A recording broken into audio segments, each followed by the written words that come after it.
নমস্কার বন্ধুরা, স্বাগত আমার অন্য একটা ভিডিওতে। আমি সৌরভ। আজ আবারও হাজির হলাম গোলাপ নিয়ে।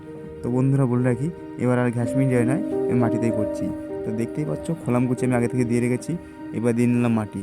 আর বন্ধুরা বলে রাখি, এই মাটিটা আমি আগেই তৈরি করে রেখেছিলাম। এই ভিডিও ছাড়া আছে, তোমরা চাইলে অবশ্যই দেখতে পারো।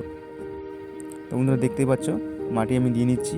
আর এখানে আমি কোন গাছটা প্রতিস্থাপন করব, যেটা আমি শেকড় থেকে আনছিলাম, মানে মুনস্টোন, জুমিলিয়া, ওই টাইপের গাছগুলো আমি এখানে মাটিতে প্রতিস্থাপন করব। তো দেখতে পাচ্ছ, এটা মুনস্টোন, এটা প্রতিস্থাপন করছি আর কি। তো বন্ধুরা একটা কথা বলে রাখি, অবশ্যই ভালো করে এই লাইনটা ভালো করে শোনো। দেখো বন্ধুরা, এই রুটবালটা ভাঙছি আমি। অনেক ক্ষেত্রে হয়তো ভাঙে না, তবে এটা অবশ্যই ভাঙা দরকার। কেননা এই যে গাছগুলো আছে, মানে যেই গাছগুলো মানে যেরকম ধরো গ্রো ব্যাগে থাকে, কারোর প্লাস্টিকের গ্রো ব্যাগে থাকে, কারোর ধরো বস্তার গ্রো ব্যাগে থাকে। তো অনেক ক্ষেত্রে কী হয় না, এগুলো বেশিরভাগ ক্ষেত্রে এঁটেল মাটিতে করে।